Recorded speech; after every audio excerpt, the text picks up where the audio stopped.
So I said, can you tell me what is the problem? He said the nuchal translucency is too high. It's very likely this baby is Down syndrome. So obviously I'm distraught in that moment. There is nothing wrong with having a child who has a disability. For me, it's being prepared. I think it's great if you're prepared for that. But you don't know what to expect. But it wasn't even a case of him just saying this is a likelihood. He wanted us to go and do a really invasive test. So he tried to put us into another room where they inject your stomach, inject the fetus, and that carries a risk of miscarriage. So in the end, me and my husband were able to research another test that you can do where they take a blood sample and it takes 2 weeks. So whereas the other one is an instant test, this one takes 2 weeks. We opted for the 2-week one because it doesn't carry a risk of miscarriage. But I'm not going to lie to you. When we talk about this mental load, 2 weeks of, I read every single research paper that I could find. I researched the numbers in every single country. I found that actually in some countries, they have a higher threshold. So if it's higher in another country, they wouldn't ask you to do any further testing. And then there was that guilt of, am I upset because I don't want a disabled child? And then you're feeling guilty about that. And then I was thinking, okay, let's get ready for, if I am going to have a child that's got a disability, what do I need to put in place for this child? How am I going to have to homeschool? It was 2 weeks of absolute, like, I couldn't function properly because there was so much. And I remember looking at my husband thinking, how is he just walking to work and coming home and doing it? Like, it was insane. But I just wanted to add that in the spirit of, like, I just want us to be fully transparent. And I just think this mental load, this invisible load that we're talking about is so real and it is there all the time. And I just wanted to add that. Sorry, Emma. I want to hear your birth story. And your baby does not have Down syndrome. No, I should have said that. I was like, she doesn't. The test came back perfectly. It was absolutely fine. There is, if she did have Down syndrome, that I would have felt learned to be a great mother for a child with Down syndrome. Absolutely. But it was just that period of not knowing. And when we talk about being in control and kind of planning for everything, when you don't know, you can't plan. So I'm sitting there for 2 weeks thinking, what am I planning for? Because I don't know what I'm planning for. Am I planning for a child who has a severe disability? Am I planning for a child who doesn't? I mean, you never know what your child's going to come out like anyway, what needs they might have. But it was just a really, really tricky 2 weeks of, It's so funny you mentioned that because with my pregnancies, I didn't do that test and it's offered to everyone. Yeah. But the reason I didn't do it is I was like, okay, well, if you do it, it tells you the odds. Yeah. And then you're stressed. Yeah. And to know for sure, you have to stick a needle into the baby and there's a risk of miscarriage. Exactly. I was like, I don't want a miscarriage. If I have a child with Down syndrome, I'm not going to terminate the pregnancy. So what is the point? Yeah. I'm going to be stressed enough. I don't know if I'm going to vomit every day for 9 months. Like, so I already felt I had enough to deal with. So I just didn't want the information. And part of me did think similarly to you. I was like, well, it'd be good to know so I can prepare, because if I'm going to have a child with Down syndrome, I need to research. I was like, 9 months, or not even 9 months. Or at that point, you've got like 7. Yeah, exactly. 6 months. 6, 7. Once you've only got that period, even my twins say that. Once you've only got 6 or 7 months to plan, I'm like, that's not going to be enough. Like, if my child comes out and they have Downs, I'll deal with it. But I also thought there's so many things that can happen in birth that lead to a disability, and then you need to learn. And there's so many times that the outcome is wrong. There have been many cases, like, I was freaked out reading about it because I was like, wow, a lot of women have had miscarriages and then the test has come back negative. So they had a miscarriage because they were checking if their child had Down syndrome, and the child didn't even have Down syndrome. And now that baby is gone. And I just felt like I personally would struggle to live with that. I would blame myself. Not to blame those women, it's not their fault. And I don't think we get to always make informed decisions, but similar to you, I'm someone who, I'll do a lot of research because I want to be informed. But even having done that research, I didn't know there was a 2-week test. Yeah. Do you know what I mean? It's called a harmony test if you ever are in that situation. That's really important. I've never heard of this, and it doesn't mention it on the NHS website. It doesn't. And I can't remember how we found it. I think it was at the bottom of the information. So the letter they gave us about this test, at the bottom, there was a tiny little bit at the bottom about this harmony test that you can go away and do. Oh, honestly. Wow. Anyway, let's get into conspiracy theories. Yeah. Emma, let's hear your birth story. Due to disability. That's going to be. Yeah, exactly. Yeah, exactly.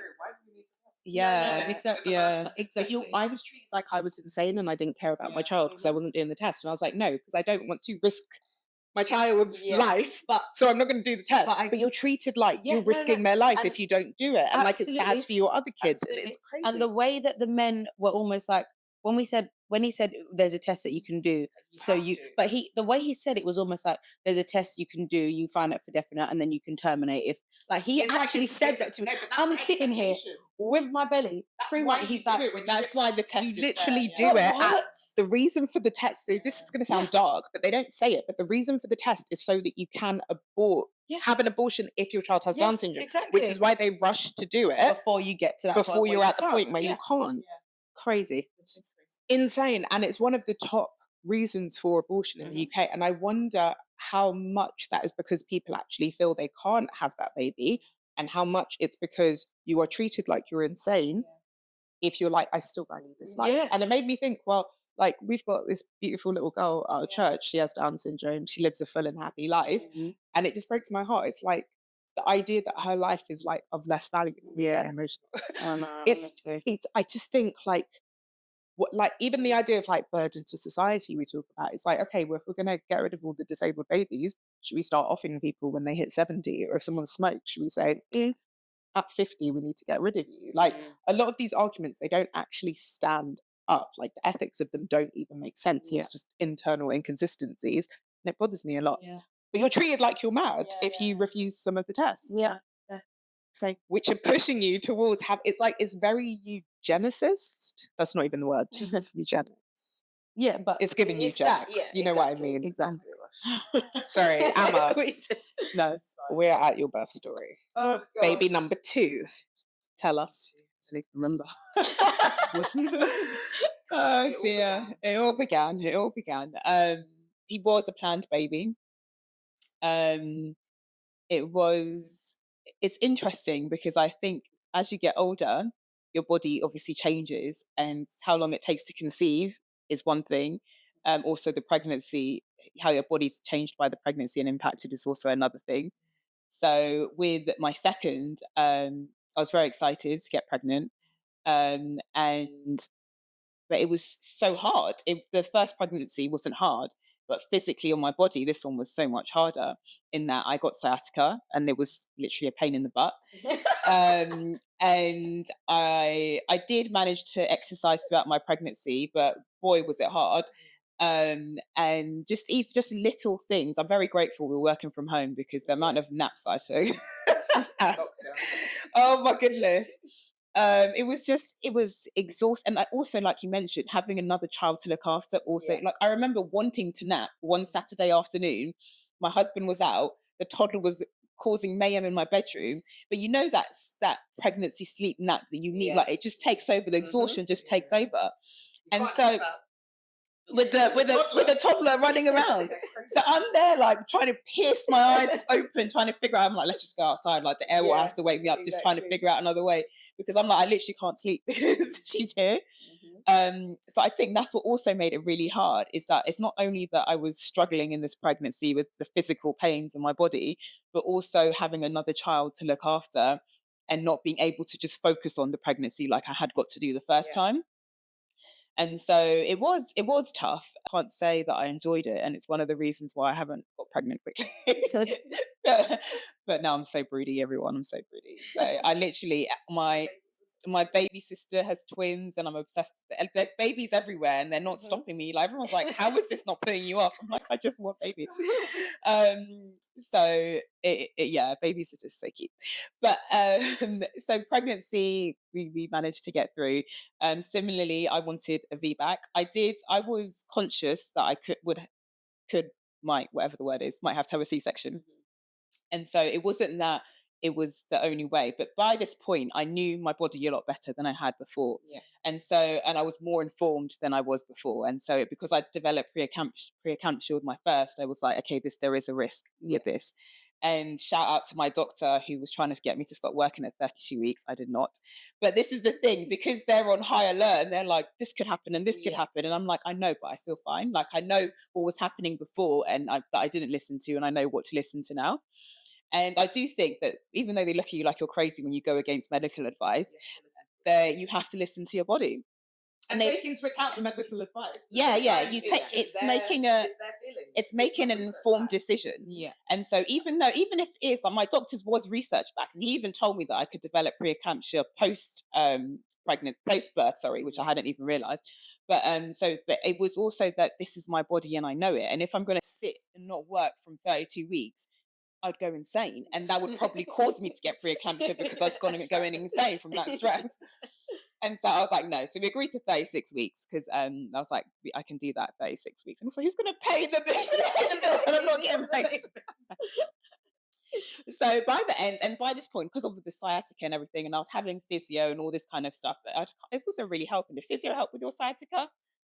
I'm like, there's some movements that helped with mine. Yeah, but other than that, it's temporary relief. Exactly. Oh my goodness, the shoeing. Oh goodness, it's horrible. But yeah, so we agreed that 36 weeks I'd stop working. My baby did not come to 42 weeks. They were so worried he was going to come early. This child was chilling.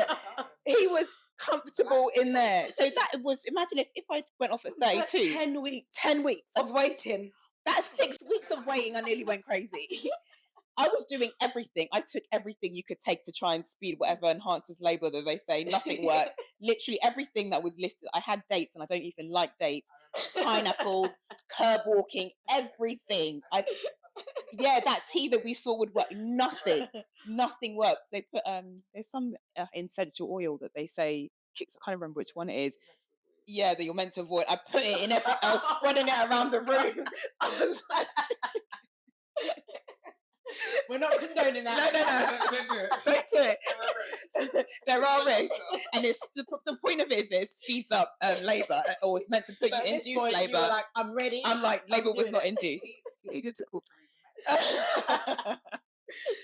So I was literally ready for this birth. Everything was planned to a T, and I guess in a good way. I decluttered my whole house. The house was the cleanest it had ever been. There was literally, I did everything that you possibly think of. But what I am grateful for is I got to have 6 weeks with my daughter of that special time that actually I wasn't really going to get back with her. And I got to do the school runs with her. I got to hang out with her. We went to the farm. We went for picnics. We did all sorts of stuff that would be harder to do with another child on the way.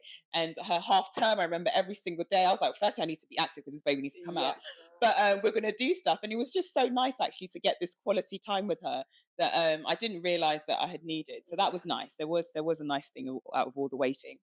But so fireworks night comes. And so actually from the week before fireworks night, I got maybe a few days before. And so obviously they were saying, so my plan was to have a vaginal birth, but they had booked me in for a C-section at 43 weeks, because that's what I said. I was like, if by 43 weeks he's not here, then I'm going to have a C-section. You can get him out. And so we had that booked in, or 40, maybe just after 42 weeks, sorry. We had that booked in. So I was having weekly checks at this point. This is the other thing, because they want to make sure and monitor. So I'm in the hospital every single week. They're monitoring me. Thank God everything's fine. So when it got to the 40 week and there was no sign of him, they were like, do you want a sweep? I was like, yep, sweep me up. Let's get this baby out. That did nothing. So then fireworks night was about near coming up. It was 4 days before my C-section was booked. I started to feel, I think it was after I went to the fireworks, came home. Yeah. And then you were like, oh, I feel something. Maybe fireworks. Maybe we can out and see them. Yeah. So then that night I started to have contractions, and I started to feel the tightenings. And I remember being in my living room, put the mat out. I'm like, yeah, I'm ready for my waters to break. I was so excited because I didn't have contractions with my first daughter. I was like, I'm actually getting this experience now. This is what I've been waiting for all my life. The only mum to ever celebrate. I was literally so excited. I remember recording a video and I was playing to my sister, and then my daughter was like playing a game where she wanted to cook me meals, and so she's bringing all this stuff to me, and then I'm like, hold on, and then I'm like, oh, it was really weird, but I was very excited. But then, so that was over. So say we got home at like 9 p.m. I was having contractions till 9 a.m. They stopped. Like in the night, they were so intense. Like I was on all fours. My husband was rubbing my back, like all sorts. Then by 9 a.m. they were gone. So I was like, okay. So I called my mum and I was like, maybe you don't need to come and get my daughter. Don't know what's going on here. Then after I'd called my mum, my waters broke. which is fun because it was like I had the pop and I was like, oh, okay, this is actually a thing. But I was like, okay, I knew they said when my waters broke because of the risk of infection, I needed to go to hospital. So I called my mum and was like, actually, you need to come. And the contractions kind of came back a little bit. And then I remember standing by my door, mum was like, oh, it's really happening for you. And then my daughter was really excited to go and spend time with her grandparents. So even like you mentioned about the mental load of prep and all of that, I am in the sense that because I had nothing else to do, everything was literally packed and ready to go. But she had her toy bag, she had her clothes, she had her uniform. We had everything ready for all scenarios. But all of that is obviously taken care of. And so, we went to the hospital. They confirmed my waters had broken, but my contractions had stopped. And they were like, this happens sometimes. And I'm like, what do you mean this happens sometimes? I didn't know this was a thing. I thought once you have contraction, that's it. It's contractions and go. They can stop. And when I tell you they stop. That happened to me. The first one. Oh, yeah, but it wasn't. But your water center broke, had they at that point? In the morning at 8 a.m. Yeah. Monday, and then you had... Oh, yeah. But I thought that it's because the intensity of their contractions, I think. So I thought they got to a certain point. But anyway, so by that point, apparently I was like 2 centimeters dilated, but apparently it's slowed down. So anyway, so we were in the hospital. I had to be monitored, so I had to stay in the hospital. We went out to eat Thai food, again, trying to find some spicy food to eat, did more curb walking, walked around the whole hospital, all sorts, trying to figure out a name. We literally spent 2 hours in that restaurant trying to figure out a name for the baby. We didn't come to a conclusion that day, but anyway, that's fine. But we did everything. So next day, the doctor comes, gives me this long speech about how dangerous it is, the situation I'm in. It's now been maybe just over 24 hours since my waters broke. Do I want a C-section? No, ma'am, I do not want a C-section. And she's like, are you sure? Gives me a long speech. And she's like, I really care about you. I'm like, I know the risk of infection. I'm going to take the antibiotics. I know this stuff. I'm like, we're going to give it till 4 o'clock because then I think that's when it would have been maybe exactly 48 hours. Yeah. If at 4 p.m. I do not have this baby, they're fine. Then she goes and I'm like, you're not going to give me something to like at least help. She was like, let me talk. She was like, oh, I'm going now. This is the other thing, by the way. Someone pointed this out in a birth story I listened to the other day. When the staff are in between shift changes, that is such a big issue because it doesn't matter what's happening on with the ward. It depends on the staff as well. But some people are like, oh, I'm clocking off now. So when the next doctor or midwife comes, then they'll come and tend to you. And then you don't see anyone for an hour. You don't know who you can turn to. It's so dangerous. So she was like, I'm going. The next doctor will talk to you about your options. Anyway, thankfully, the doctor came quite swiftly because I was high risk. So it must have been like red stamped on my paperwork. So I was the first person he saw on that morning. So he came and saw me and he gave me a list of options and he told me about the hormonal drip. I had never heard about this hormonal drip before. And so I was like, oh, okay, this sounds interesting because it's like it could bring about the contractions again, speed things along, and then you can go into labor naturally. Now, if it doesn't work within 2 hours, you're going to have to C-section. I'm like, that's fine. My plan is to have my C-section was booked the next day as well, the next morning. So he was kind of like, well, actually, you could wait till the next morning for your book C-section if if your child doesn't come today. So I was like, thank you. He was more like reasonable and rational and gave me options instead of trying to scaremonger me like the other doctor. So I agreed so I did all the research that morning, did all the Googles, read all the reviews about the hormonal drip, and especially people that had done it VBAC. And the big thing is that your contractions are super painful, but I had never had contractions before. I hadn't delivered birth vaginally, so I had nothing to compare it to. And everyone that had VBAC said, they say it's really painful, but all you know is that pain, so it's fine kind of thing. So I was like, let's do it. So they gave me the hormonal drip at like 1 p.m. And literally by 2 p.m, my contractions were in flu. They were shocked. They were like, oh my gosh, you're really having contractions. They touch you to the monitor and they're checking. And they were like, wow, it's really working. And I was like, why did you guys have so much little faith? Like, this baby's coming out my vagina today. And praise God, he did. Like, it was painful. And I had gas in air. And I was trying to breathe through. And I had, thankfully, I was on a ward too. But in this hospital, Chelsea Westminster, literally my favourite hospital, love it. The ward hospital rooms are really nice, and you can dim the lights and you can play your own music. And I couldn't have they had one with a birthing pool, but it wasn't available, which was fine. But it was still really nice. And even though it's still I was going to say chemical. What's the word? Not chemical. It's medical. Medical. It feels like a birth. Yeah. It's got it's medicalized with the birth center feel. Yeah, not chemicalized. But obviously because I had to be attached to the machine and they were monitoring and all that kind of stuff, and they had the drip and everything. Excuse me. But yeah, so I remember my sister coming in because she was also a birth partner, but she had to go and drop her child off with my parents to be looked after first. And so say, like I said, I got it at 1 o'clock. By like 3 o'clock, she was rushing in because my doctor said I'm at 8 centimeters. And she was like, no, I can't miss it. So I remember her crashing in, like, is the baby here yet? They're like, no. They're like, I'm here again. She's holding my hand. But I think by then, the time she walked in, I was ready to push. But then she's got the camera out and everything. And then my husband's like, I'm going to hold her here. And my sister's like, no, this is not the position she should be given back.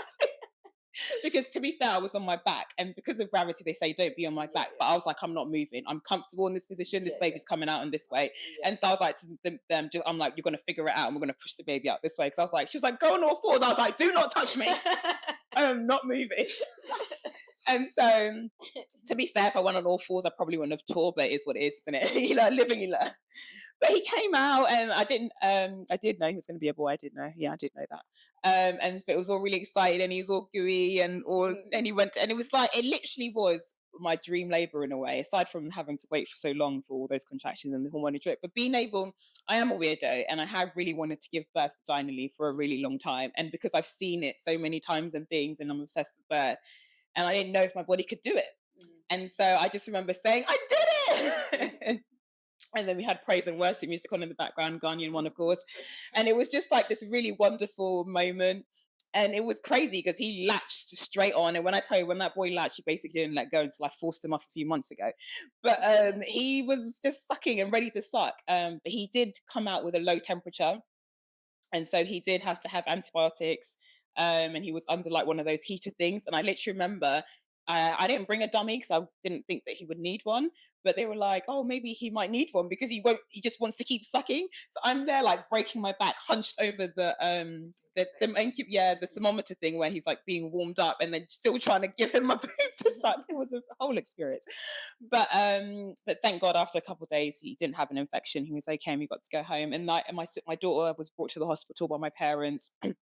My family always find a way to get into the hospital when we give birth. Like it is what we do. Like our whole family are going to see every baby that's born in the hospital. I'm so sorry to the medical staff that we stress out, but it has to be done. Everyone, I went in. I didn't think I was supposed to. We have my husband that's what we've done. Even my eldest came. Literally, we've snuck so many people in. There's a way, but it's such a special moment, you know, to be in the hospital. They know you. Yeah, they know. Yeah, and I think they just know that it's a special moment as well. So thank you for your grace, the staff there. They're so lovely. And then just that, you know, my daughter being like, oh, baby brother, and then just, you know, so care. Yeah, and just the way that they look at them, and then you just see like you've got two now little humans to take care of and to love and cherish. And it's crazy how the love is the same. Like it's not more or less. Do you know what I mean? It's like a magnitude of love, this surcharge of love that's just like, wow, surge of love. And it's incredible, such an incredible feeling that it's inexplainable, but it was just so special. And I'm so grateful for my parents and for my in-laws, and that I have such a big range of support, because I honestly, my postpartum was amazing. I just remember the health visitor coming. My mum was tidying my room. My mother-in-law was doing the dishes. And I was just lying on the sofa holding the baby. And just how important that was for me mentally as well, and how important it's been to just, because I'm just well taken care of by my mum and my in-laws, whilst I take care of the baby, and I really appreciate that. And so that was hard. That was nice. The hard part came when then suddenly I have to leave the house with 2 kids, and I have to do activities with 2 kids, and then I have to do the school run with the baby, but the baby's asleep, and someone's supposed to wake him up from his nap, and then you're trying to figure out all the mental gymnastics of that. And I just remember thinking, my daughter still, she was 4 at the time, she still needed a lot from us. And I thought, oh, there's such a big age gap that she won't need much, like she should be fine. But it's just a different kind of need, the things they need, but they still need you. And so it doesn't go away. And so it was actually then mentally draining, trying to just figure out how I can be a present mother to both of them, like equally, and still try and give my newborn that newborn experience and love, but not let my daughter feel left out, and then not hold one too much. And then I just had to start saying, okay, I have 2 laps, so one goes on one lap, one goes on another, because I don't know what else to teach you. It's the only way. And just even like and thankfully, like my husband's great, and he was doing a lot that he could whilst he was on paternity, and then when he went back to work, helping with doing the school runs and things like that. But it's just having to think about another human. It's not even proportional. Like, it's not like 2 times more. It's just a billion times more harder. It is. And then there's just all this constant things that you're thinking about. But I was really grateful for that birth, and I am happy that we're here, and I am contemplating. Well, I'm going to have a third, so we have You a third are to talk about. absolutely. For sure. Absolutely. But thank you for sharing that with us. I loved hearing it. I think there's so much that you touched on in that story. I think when you talk about how much more, when that mental load kind of explodes when you've had the second child, I think the level that it goes to, like, can you imagine thinking about 2 human beings and thinking, oh, I don't want one to think I love them more, and like trying to balance that and trying to make sure you tend to all needs. Like, I've got 3 children. One is 9, one is 4, and one is 6. And even with those 3, I don't have any babies, but even with those 3, at times it's like you have to balance and make sure you're giving to all of them and make sure that you're tending to all of their needs. And when their needs are also very different as well. I remember my husband's cousin was over the other day, and he's 21 years old. And he was in the kitchen asking me questions. And at the same time, my husband might have been asking me, where's the batteries? And the girls were asking me stuff. And my husband's little cousin, he just stopped talking for a minute, and he was looking at me. And I was like, what? And he's like, how are you not overwhelmed? And I was like, my darling, I live in a constant state of overwhelm. That is that's what we do. Yeah. I'm always a little bit overwhelmed. Always a little bit tired. And my mum was like, oh, that means you can have more kids. I'm like, no, that's not actually what it means. She's like, you can handle 100 children easily. I was like, no. That's not the same. But it's just true. You become that state in a way. It's just like, that's the state. And I think we're all like similar in the sense that people might look at us and think we're not overwhelmed. Yes. Right. They think we've got it under 100%, control. 100%. Let me tell you, in our heads, we do not have it under control. We have breakdowns. We have it, like, we go crazy. But anyway, we'll get into that a bit more. Let's talk about some of the research, because the things that have just come up fit in with some of the nerdy research that I compiled. So there was a study that the University of Bath put out just last year, 2025. It's called, we'll put the link in the show notes below. But the study was called Take a Load Off, Not for Mothers, Gender, Cognitive Labour, and the Limits of Time and Money. It's a sociology study, and it looked at the amount that women earn, the way that cognitive labour is divided, and changes over time. And probably quite unsurprisingly to anyone who's listened to the whole episode, the biggest finding was 1, women's increased earnings in hours at work do not reduce their cognitive load. But the bit that kind of surprised me was that increased earnings and increased hours at work does reduce their physical housework. But then you get these strange dynamics where you have a husband who is trying, and he's picked up more housework as you are busier and you have more kids.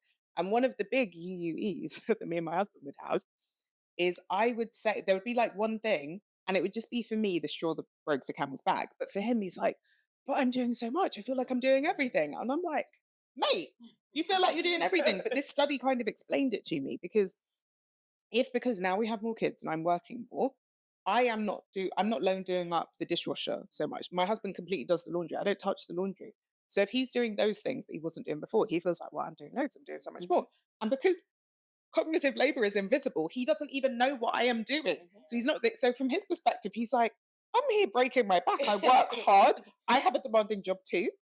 And he doesn't even know what I'm doing. So what was interesting is they came up with this term called gendered cognitive stickiness. And it's the notion that whatever one person does, and it's usually the mother, is very, very gendered according to the research. If the mother does the thinking work, it's sticky to her. So if there's a couple where for whatever reason you've discussed it, you're very egalitarian, you're aware of this stuff, and the man says he'll do the thinking work, it will be sticky to him. But that's not what happens. It's that mothers continue to perform nearly all of the thinking work, as in those 3 stages out of the 4 that any task needs.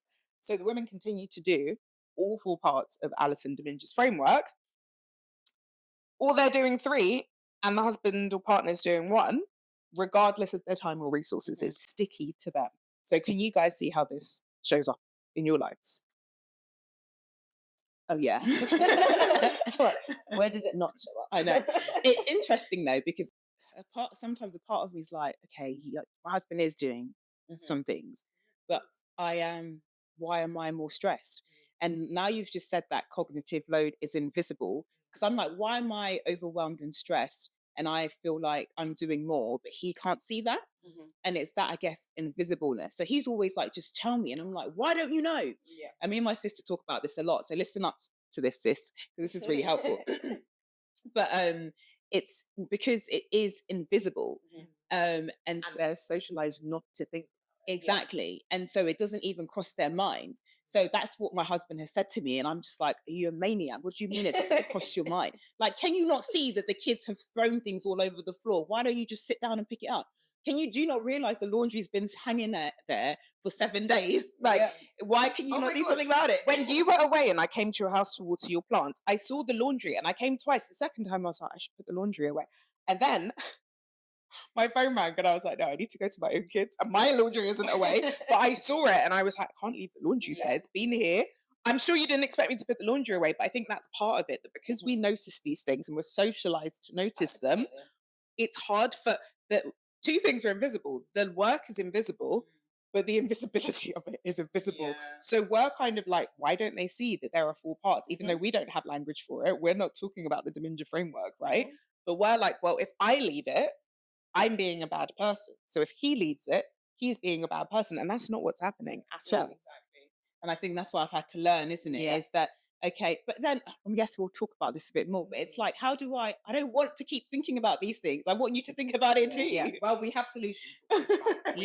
So when we think about this stickiness, I like that phrase, the stickiness of that mental load.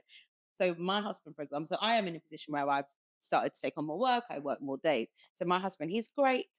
He does more of the school runs now, right? But although he's doing that job of the school runs, is he thinking about their uniform that needs to be ironed in order for them to get to school? Is he thinking about what is actually happening at school that day? Has he given each of them £1 to take for their dress up day, this day, that day? Are they wearing red on that day when they should be wearing red? Are they booking the school lunches online? Is he school lunches? Is he packing their school lunches? Sorry, I do pack lunches for 3 children every day. Yeah, I was struggling with one. I was like, you're going to eat whatever that school gives you. I have been asking for 3 pack lunches a day. Oh, okay? Yeah. 3 pack lunches a day. That's a whole nother mental load on itself. Yeah. But wait, but they're in primary school and school lunches are free in London for primary school children. I suppose they do have dietary I have requirements. fussy eaters. So My do children I. don't eat. I'm like, if you're hungry, you will eat. Find something to eat. Not my I'll child. write to the school and make Not sure my they have child. stuff for you. My middle child, she will not eat. She'll come home and say, I'm hungry. I didn't eat at school today. And I can't believe them like that. So, but that stickiness of me still thinking, and at one point we had a childminder. I'm still calling to make sure they got in on time. Yeah. I'm still calling to make sure, has that child got their packed lunch? Has this child? So even if I've delegated that to somebody else, it's still stuck with me. It's still there. Until that task has been done, I know it's been done properly. I'm still, when I think about work, even at work, like as a deputy head, you might delegate things. It's still stuck with me. You're responsible until for it. That's I can why see it's been done to a high quality. And everything's okay. And I did see this reel about it on Instagram where this husband had got, say he had a chef and he had a nanny and he had everything that he thought his wife would help remove all these things. But he said his wife was still overwhelmed and it wasn't until he understood actually there's this she has to tell the nanny to do this, that and the other. Because he was chilling. He was like, everything's sorted. Like, why are we not just chilling? Like, why are you stressed out? It's all sorted. But he realized she has to then still say these things, and it's that stickiness that's still stuck with her. Yeah. This came up in the research, exactly what you said. And it's so I love when you find research and it's like, yes, we knew this. And the reals are telling us. So the research found that even when physical tasks are outsourced, so that's cleaners, nannies, drivers, chef, whatever, the planning and tracking, appointments, school admin, social calendar, doctor's visits, still stay with the mum. So the MumDem are carrying all this, and it's harder to renegotiate because you've always done it and they have no frame of reference for what that even is. So that takes us into our next study, which you kind of touched on. It's about mental health. So cognitive household labor and mother's mental health. The study this time is another 2025. So this is recent research. Yeah. This is present, because I don't think people were really looking into this other than Daminger. So big up Daminger. But in 2025, there was a study of 322 mothers. We're talking, statistically significant numbers. And this one is called Cognitive Household Labor, Gender Disparities and Consequences for Women's Mental Health. They measured physical and cognitive household labor across 30 tasks and found that mums were doing more overall. The division of cognitive labor was gendered.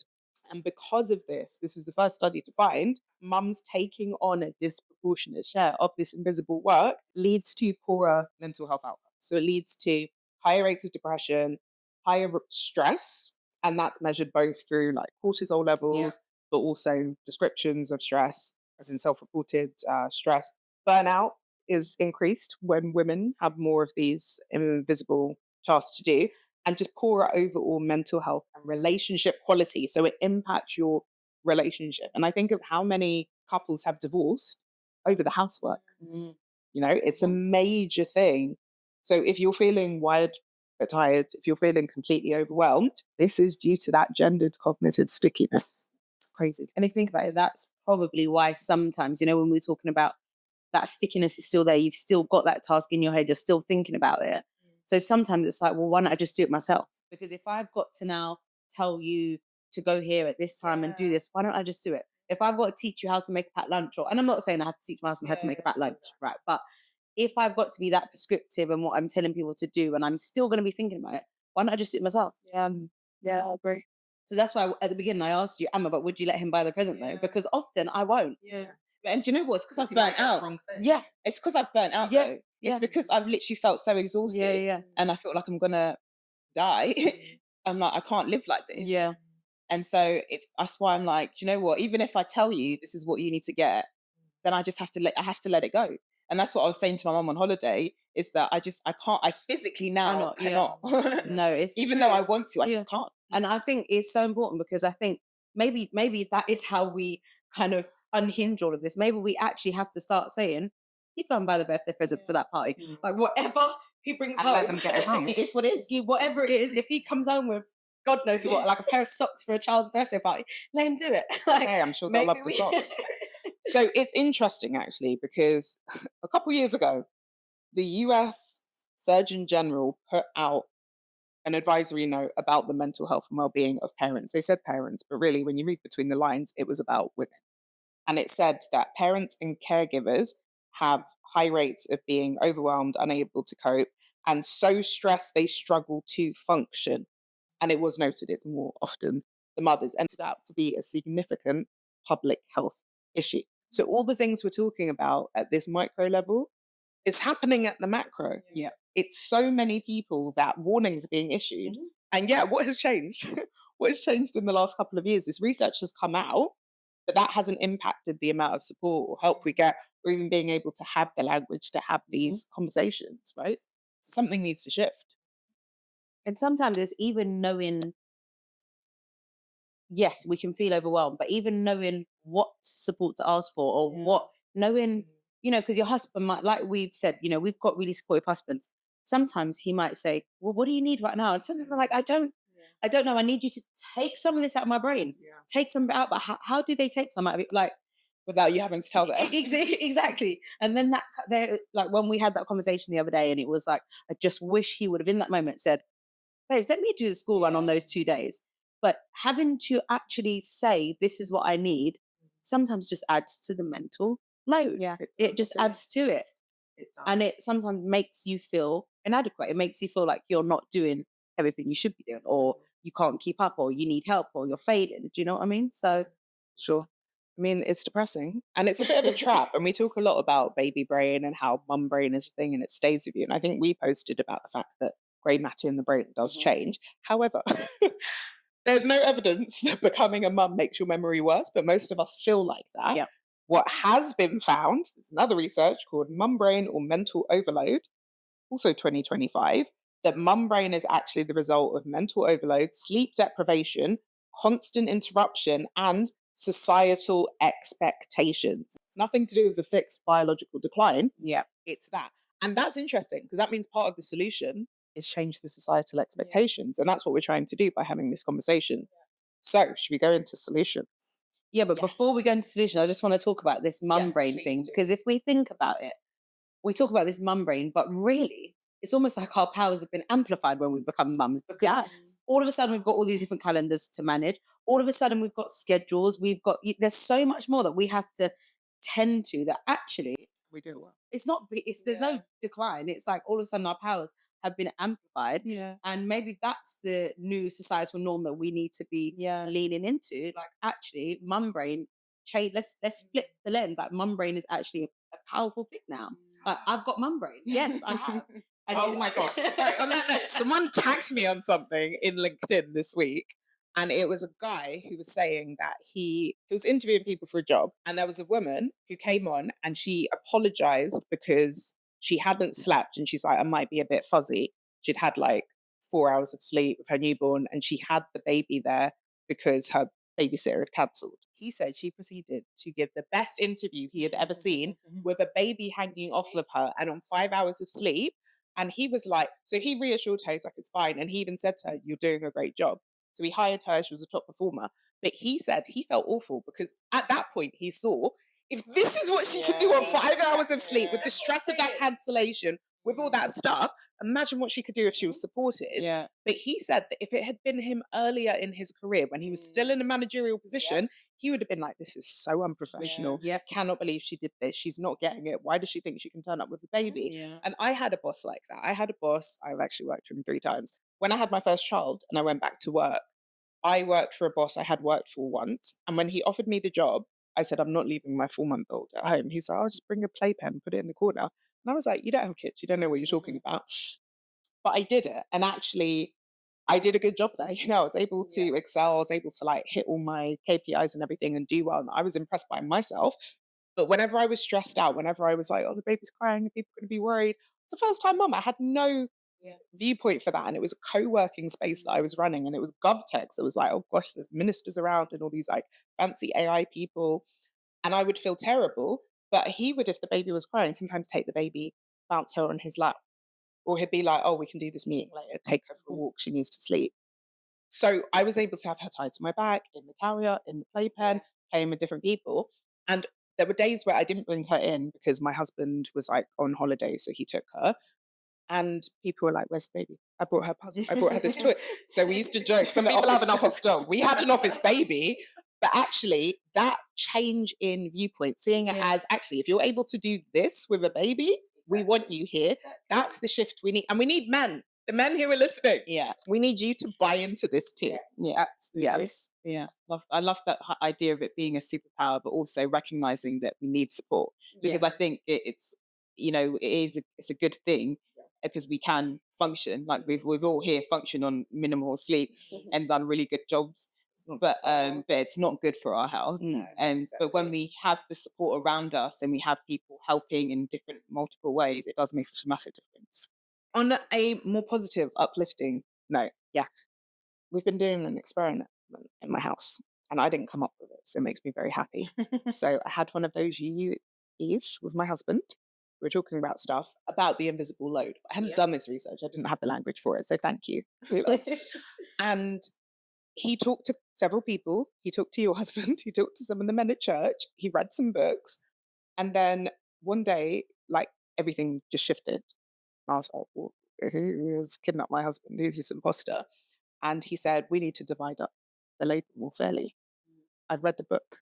I listened to it on Audible on 2x speed. I'm re-listening to it to make sure it's sunk in. I've got some cards. We're going to go through these cards. And I'm like, what's going on? The book is called Fair Play by Eve Rodsky. And he's like, can you read it too so we can be on the same page? I read like 2 chapters, but I'll read it. This is all quite recent. The cards are cards to divide up the work, but all of the work, all 4 of those stages. And how it works is it recognizes that men tend to have episodic tasks. And this came from Allison Daminger's research. So if it's like the shower's broken, the boiler needs repair, the tires need changing, men will do that. And they get their little dopamine hit because you do the task and then it's done and you tick it off. Whereas women have meal planning. There's no end to that. sorting out the childcare logistics, no end constant Love it. stress, dealing with the calendars, making the school lunches, things that are continuous and daily. So what happens with these cards is you have different cards. They have a little teacup if it's like a daily continuous thing. And the idea isn't you divide them evenly. The idea is you divide them fairly. So it's called fair play. So we went through all the cards. We read all the cards. There's 100 cards. We meant to take out the irrelevant ones. And even just doing that, we were like, this is why we're stressed. Because she says have a deck of like 60. We've got 96 and we've tried to take everything out that we can. We've got 4 children. We both work. Like there's complexity in our lives, right? And with twins and neurodiversity, there's a lot. So what you do is you take the cards, you go through each of them, and you figure out a way between you to divide them. So we divided them. And what was so helpful and almost like healing for me was he was like, oh my gosh, you do so much. I didn't think about what you do. It made the invisible visible. And we talked about what it means to own a task. So it means the entire thing is yours. I do not think about it. And we also talked about trading tasks. So there's some idea. We had a pile of hated tasks and we're like, let's split them. Like, I don't want to take out the bins ever. He's like, I don't mind. So he'll take that. But I'm like, that doesn't mean that from the hated pile, you're exempt. Like there's some that we both hate. So we were really fair about evenly splitting the tasks we both hate. Yeah. And we were also like, there's some tasks that I've done so much that I don't think my husband can do them.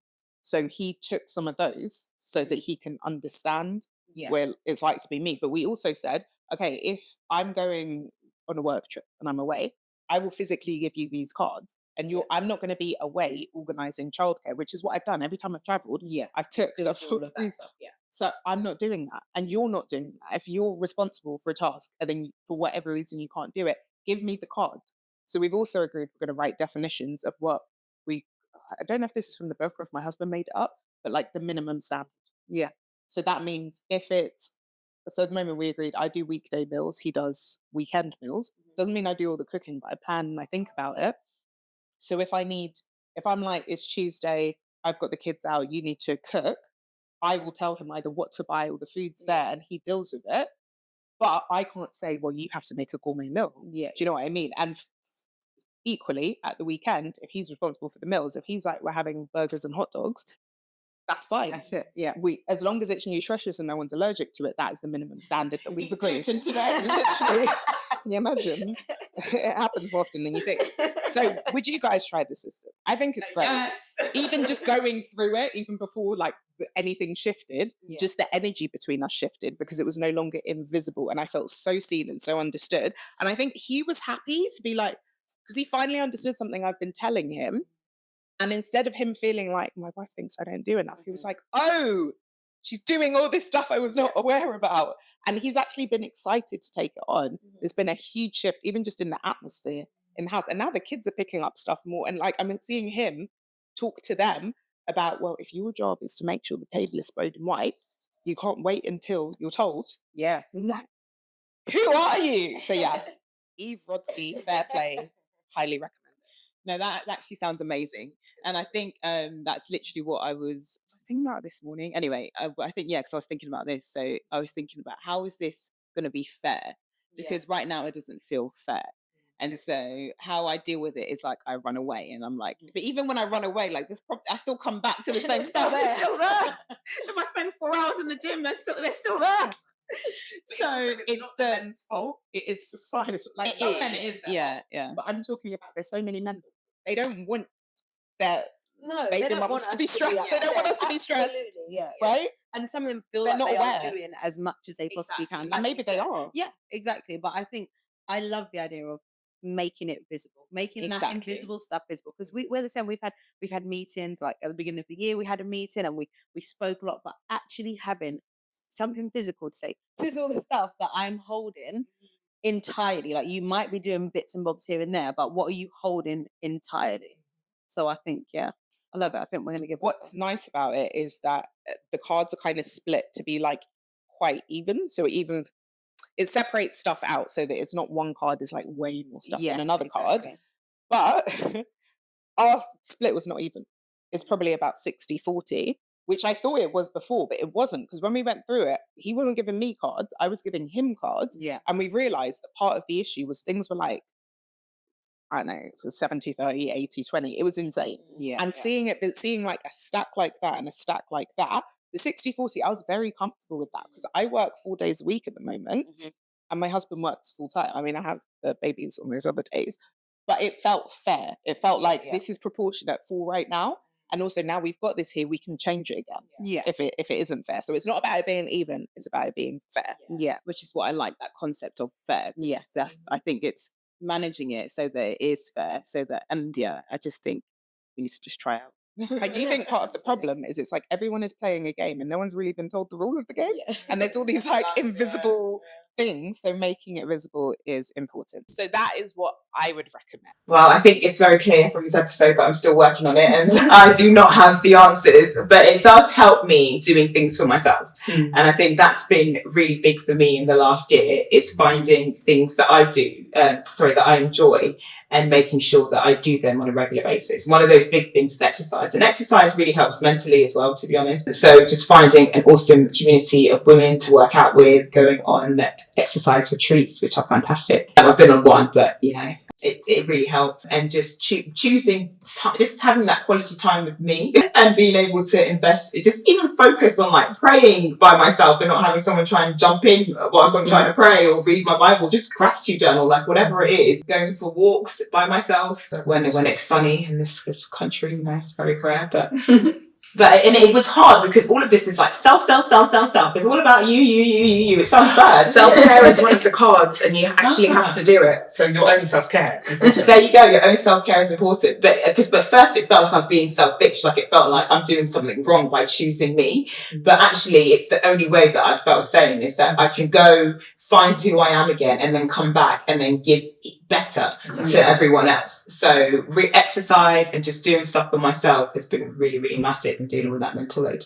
Yeah, so for me, I'm going to steal your idea. I absolutely love do it. It's not my idea. Yeah, I love this that we are going to absolutely try at home, making the invisible visible. Definitely going to try that. I think the other things that really help me with this cognitive load is in the mornings, setting up my priorities, like making sure. And what I used to do, I used to set my priorities and then go about my day. Now I ask my husband, what are your priorities for today? And then we align our priorities, because something that was happening before is I'd come up with my priorities. I'd have my priorities. I'd go about my day. But then if his priorities are nowhere near aligned to mine, then I don't have his support. Because often, I love my husband so much, but often he just gets up and just gets on with his day. So we've now started to align. And now he's actually started to ask me, what are your priorities for the day? So we've got our 3 priorities each. We know what we need to do. And it might be that I have to shift and drop one of my priorities. He has to drop one of his in order for it to align better. But that's really helped because we can't do everything. No. We absolutely can't do everything. And I think I'm not going to maybe 50% of the mental load that I'm carrying sometimes does not need to be there. It doesn't need to be. There's about 1 billion things in my brain at once. And I'm telling you, 500 million of them are maybe me worrying about something that might never happen, or me anticipating something, or planning something that is so far in advance that actually it doesn't need to be there at this moment. So I think by narrowing it down and really prioritizing, what are my 3 things? What are my 3 things is key. Okay. Completely agree. These are great suggestions. And also the minimum standard of care thing is key, because sometimes our standards are too high, so we stress ourselves out because our kids have to have this big lavish party. They're happy in a park with a picnic blanket and some sandwiches. It's okay. So we're going to wrap up on that. Oh, I also built an app. I didn't mention that. I built an app about work-life harmony that you can use to help you plan this stuff. So I'll put it into the show notes. So thank you for listening. Our microphones have died, but this has been the MumDem podcast. By the MumDem. For the MumDem. But. Please join us for the rest of season 2, where we shall have special guests and more research-backed solutions to your everyday problems. Bye. And we're out. Wow. Guys. At least we're getting out of the system. Okay.